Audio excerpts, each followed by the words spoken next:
Hey guys, it's Corey Ross and welcome to 6 News. Today we have the patch notes for 1.2. Now, this will not include everything we've seen on the technical test server, so no fix for the drop shotgun, no bulletproof camera. That's because those major things, the major changes, are going to be wait till the brand new season because they're worried they'll mess up the Pro League by changing the balance and Pro League players will have to learn everything again. So they're holding back on some of the stuff, but they're bringing in the balance changes. So as you can see here, this patch is primarily focused on balancing changes and bug fixes. So it's going to go live on May 1st on PC and May 2nd on consoles. So let's go over the changes.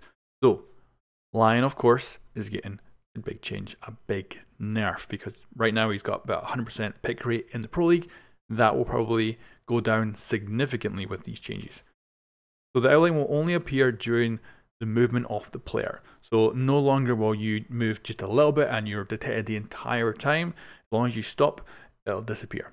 They've also reduced the scan charges from 3 to 2, and the cooldown between scans increased from 10 to 20 seconds. So that should help to bring down Lion's pick rate. Yeager is getting a slight change, but really more affects Hibana than Yeager. This means that Hibana can no longer just use one charge to take out all of Yeager's magpies. Instead, they'll just completely ignore them, which I think is a really good change and definitely a little help to Yeager, especially in a Pro League where that tactic is used a lot. And Blitz is getting a little nerf. His shield flash range is reduced from 8 meters to 5 meters, and he has a total of 4 charges now instead of 5 in his shield. Vigil, who actually replaced Ella's pick rate, is getting a bit of nerf as well, but it's more in line with making him just a little bit more complicated to play rather than being a straight nerf. So his cloak will now be depleted in 12 seconds instead of 30, but to compensate for that, his actual cooldown is going to go down from 12 seconds to 6 seconds. Hibana, who has a very good pick rate and is a really good character to play, he is going to lose her claymores. This is so that Thermite is going to be more of a valued pick rather than Hibana because of his claymore, which is, I think, going to be the case for me. I might take Thermite much more than I was, but of course, we'll see how that plays out.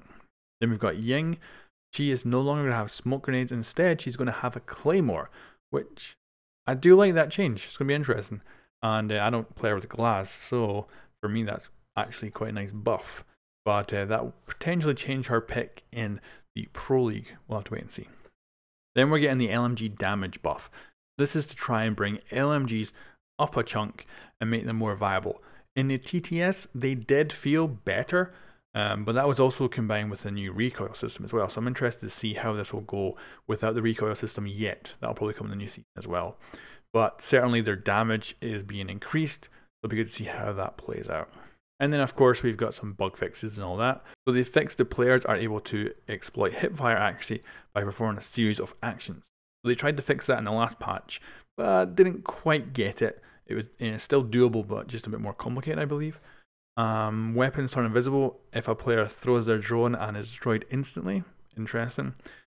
Defenders can remain stuck after deploying a gadget if used in the advanced gadget deployment setting. Sometimes the deployable shield replication is not the same after doing a specific action. So yeah, nice little patch. Just to basically balancing a few bug fixes here and there, but not everything we've seen in the technical test server at the weekend. A lot of that will be getting held back for the brand new season, so the season with the Italians, because they don't want to mess up the Pro League, as we're just about to come into the finals. Like, it's less than a month away until the finals of the Pro League, and of course that's when the new season for the Italians will get revealed, and then a few weeks after that it'll actually get launched. Anyway guys, thank you very much for watching. I'll catch you next time.